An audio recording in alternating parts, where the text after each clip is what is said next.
मध्य पूर्व में इसराइल और ईरान के बीच चल रही जंग ने अब एक नया और खतरनाक मोड़ ले लिया है। ईरान ने इसराइल पर अपनी अत्याधुनिक हाइपरसोनिक बैलिस्टिक मिसाइल, जिसे डांसिंग मिसाइल भी कहा जाता है, वो दाग दिया है, जिसने इसराइल की विश्व प्रसिद्ध आयरन डोम मिसाइल रक्षा प्रणाली को चुनौती दे दी है। 13 जून 2025 से शुरू हुए युद्ध ने दोनों देशों को भारी नुकसान पहुंचाया है, लेकिन ईरान की यह नई मिसाइल तकनीक इसराइल के लिए एक अभूतपूर्व खतरा बनकर उभरी है। क्या है डांसिंग मिसाइल, आइए जानते हैं। ईरान की फतह 1 और खारम शहर 4 तथाकथित सिजिल जैसी हाइपरसोनिक बैलिस्टिक मिसाइलों को डांसिंग मिसाइल का नाम दिया गया है, क्योंकि ये मिसाइलें जटिल प्रक्षेप पथ का उपयोग करती हैं। ये मिसाइलें 6 से 10 मैक यानी 10,000 से 12,500 किलोमीटर प्रति घंटे की रफ्तार से उड़ती हैं और वायुमंडल के अंदर बाहर पैंतरेबाजी कर सकती हैं, जिससे इन्हें रोकना बेहद ही मुश्किल हो जाता है। ईरानी रेवोल्यूशनरी गार्ड कॉर्प्स ने ऑपरेशन ट्रू प्रॉमिस 3 के तहत इन मिसाइलों का इस्तेमाल किया, जिसने तेल अवीव, यरूशलेम और हाइफा जैसे शहरों में तबाही मचाई है।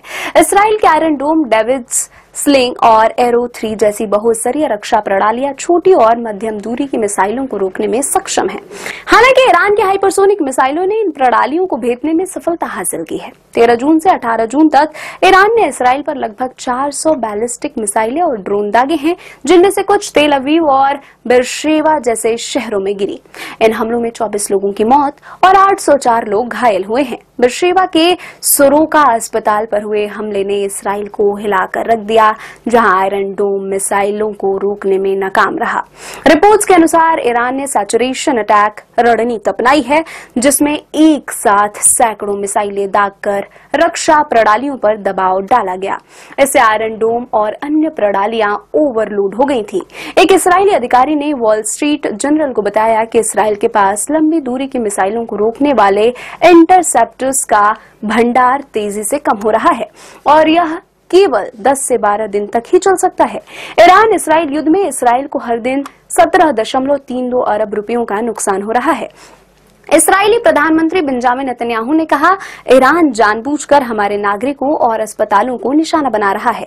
हम तेहरान में बैठे अत्याचारियों से इनकी पूरी कीमत वसूलेंगे।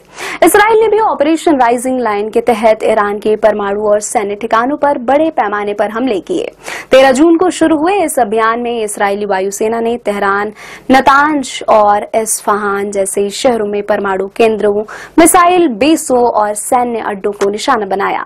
सैटेलाइट तस्वीरों में तबरीज और कमरमान शाह के मिसाइल बेस खंडहर में तब्दील होते दिखाई दिए। ईरान के कई शीर्ष सैन्य कमांडर और परमाणु वैज्ञानिक भी मारे गए।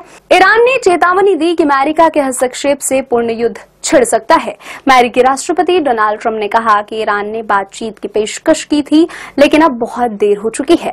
इस बीच क्षेत्रीय अस्थिरता बढ़ रही है और जॉर्डन जैसे देशों ने अपने हवाई क्षेत्र को फिर से खोल दिया है।